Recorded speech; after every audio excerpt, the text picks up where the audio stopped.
కానీ ఈ ఏడాది తెలంగాణలోని నాన్ వెజ్ ప్రియులకు మాత్రం ఇది అస్సలు జోక్ కాదు. చికెన్ షాపుల యజమానుల అసోసియేషన్ తీసుకున్న సంచలన నిర్ణయంతో ఏప్రిల్ 1 నుండి రాష్ట్రవ్యాప్తంగా చికెన్ సెంటర్లు మూతపడనున్నాయి. చికెన్ షాపుల నిర్వహణ భారంగా మారిందని, తమకు వచ్చే మార్జిన్ అస్సలు సరిపోవడం లేదని యజమానులు ఆవేదన వ్యక్తం చేస్తున్నారు. గతంలో కిలో చికెన్పై రూ30 నుండి రూ35 వరకు లాభం మిగిలేది. కాని ప్రస్తుతం పెరిగిన ధరల వల్ల అన్ని ఖర్చులు పోను కేవలం రూ5 నుండి రూ6 మాత్రమే మిగులుతోందని వారు వాపోతున్నారు. షాపుల అద్దెలు, కరెంట్ బిల్లులు, పనివారి జీతాలు, మున్సిపాలిటీ నీటి ఖర్చులు తడిసి మోపెడవుతున్నాయి. లాభాలన్నీ పెద్ద పౌల్ట్రీ కంపెనీలకే వెళ్తున్నాయని, రిటైల్ వ్యాపారులను ఆదుకోవడానికి మార్జిన్ పెంచాలని వారు డిమాండ్ చేస్తున్నారు. సాధారణంగా 1 కిలో బతికున్న కోడి ధర రూ120 అనుకుంటే, దానిని కట్ చేసిన తర్వాత వచ్చే మాంసం సుమారు 750 గ్రాములు మాత్రమే ఉంటుంది.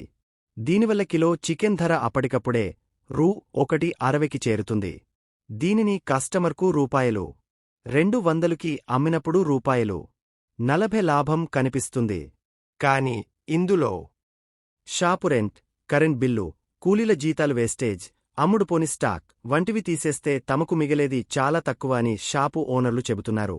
మరోవైపు పౌల్ట్రీ కంపెనీలు తమ ఫీడ్, ట్రాన్స్పోర్ట్ ఖర్చులు పెరిగాయని చెబుతుండగా గమనార్హం. చికెన్ షాపులు మూతపడితే దాని ప్రభావం కేవలం ఇళ్లకే పరిమితం కాదు. హోటళ్లు, రెస్టారెంట్లు, రోడ్డు పక్కన ఉండే ఫాస్ట్ ఫుడ్ సెంటర్లు కూడా చికెన్ ఐటమ్స్ అందించలేని పరిస్థితి ఏర్పడుతుంది.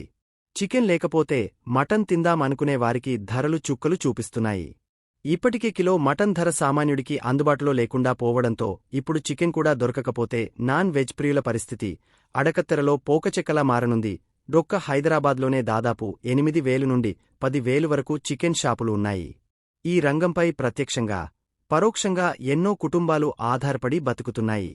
పౌల్ట్రీ కంపెనీలు, షాపు యజమానుల మధ్య ఈ ధరల యుద్ధం త్వరగా ముగియకపోతే మార్కెట్ తీవ్రంగా దెబ్బతినే అవకాశముంది.